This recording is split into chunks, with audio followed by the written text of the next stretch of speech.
Ketemu lagi di Ngopi Sunyi. Kali ini kita bicara kereta cepat, bukan tentang kecepatannya, tapi tentang politik di balik lajunya.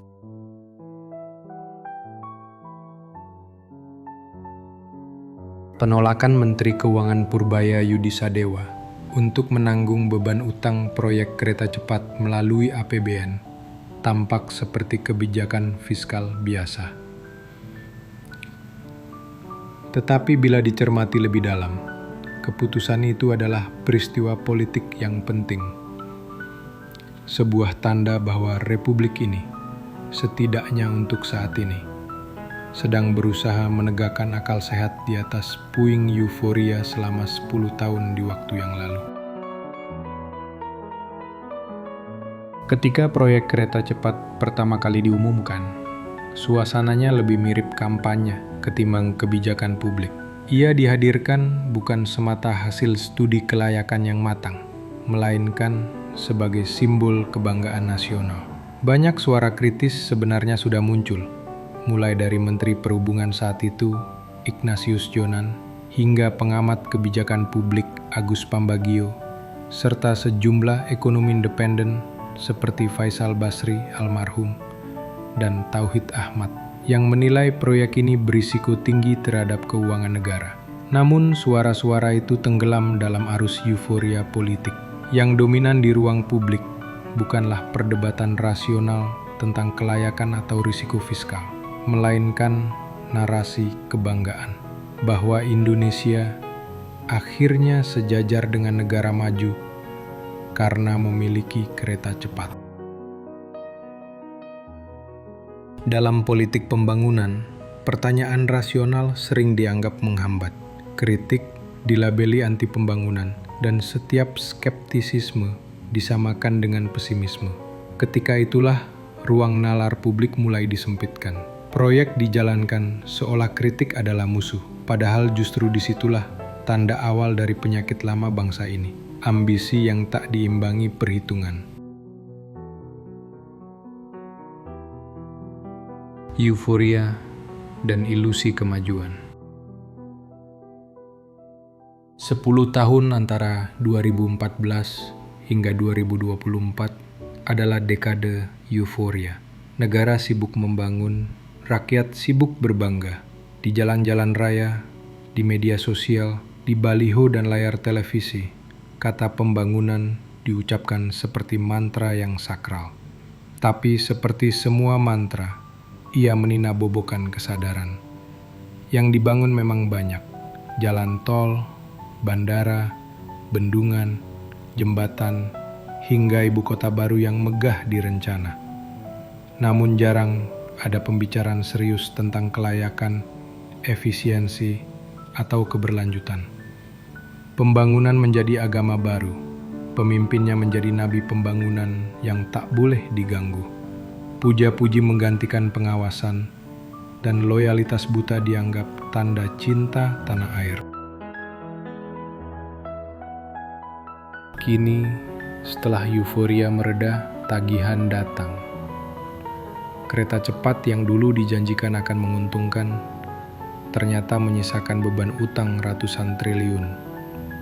Pemerintah baru tiba-tiba harus menanggung konsekuensi dari keputusan lama. Penolakan Menku Purbaya membayar dengan APBN adalah sinyal sederhana namun penting. Negara tidak boleh terus menambal kesalahan dengan uang rakyat lagi.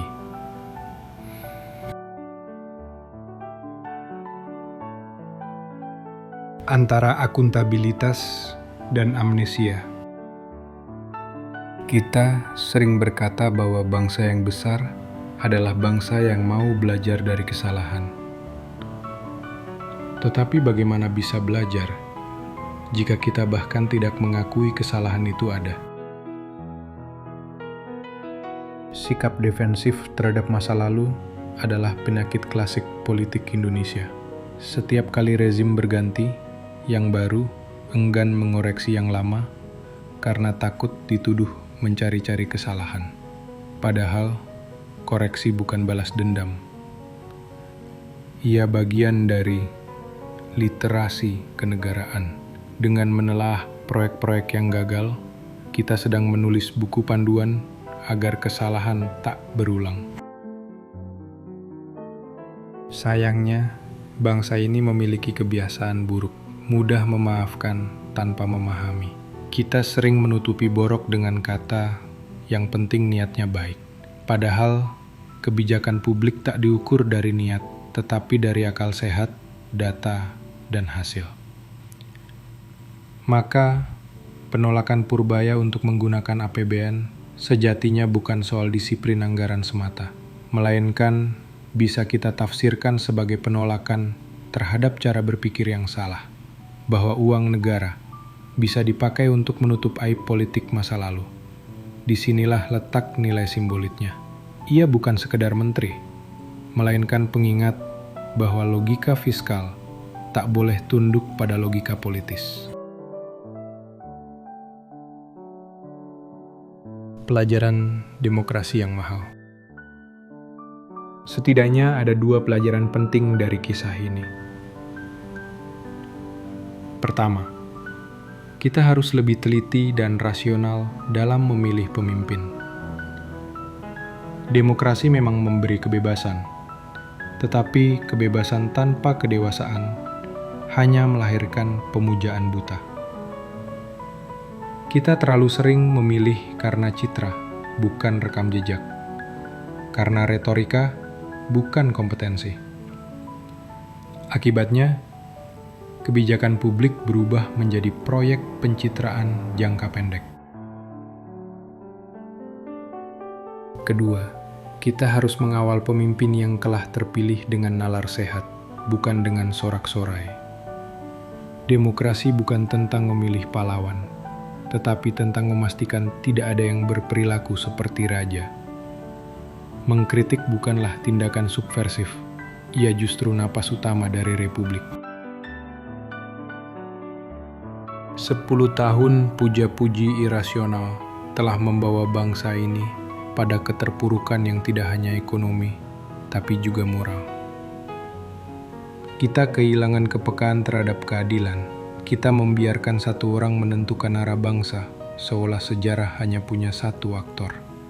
Kini, ketika tagihan moral dan finansial mulai jatuh tempo, kita harus belajar membayar dengan satu hal yang hingga sekarang masih paling langka: kejujuran. Menatap ulang masa depan. Kereta cepat mungkin sudah terlanjur meluncur, tapi bangsa ini masih punya kesempatan untuk berhenti sejenak di stasiun kesadaran. Menengok ke belakang bukan berarti mundur. Ia adalah cara untuk memastikan rel masa depan tidak kembali bengkok oleh kesalahan lama. Kita membutuhkan budaya baru, pembangunan yang berakal sehat. Bukan pembangunan demi citra, bukan pembangunan demi nama besar, tapi pembangunan yang berpijak pada kebutuhan nyata dan perhitungan matang. Sejarah bangsa manapun memperlihatkan, kemajuan sejati tidak lahir dari kecepatan, melainkan dari ketelitian. Dan mungkin, pelajaran terbesar dari proyek kereta cepat adalah bahwa bangsa ini terlalu lama menyembah cepat, tanpa pernah bertanya apakah kita sedang menuju arah yang benar. Kita telah belajar banyak dari satu proyek, tentang bagaimana ambisi bisa menipu, tentang bagaimana puja-puji bisa menutup mata, dan bagaimana bangsa yang terlalu percaya pada simbol kemajuan akhirnya harus membayar mahal dengan kenyataan. Kereta cepat itu mungkin sudah meluncur di atas relnya. Tapi kehidupan bangsa tidak selalu perlu berlari secepat itu. Kadang yang kita butuhkan hanyalah berhenti sebentar, menengok ke belakang, mencatat kesalahan, dan menata arah. Karena masa depan bukan sekadar soal siapa yang lebih cepat, Tetapi, siapa yang berani memperlambat langkah demi memastikan tidak tersesat untuk kedua kalinya? Bangsa ini tidak kekurangan mimpi. Yang kita butuhkan hanyalah keberanian untuk menimbang mimpi dengan nalar dan menapaki jalan dengan kejujuran. Mungkin dari situ, barulah kita benar-benar bisa disebut sedang maju.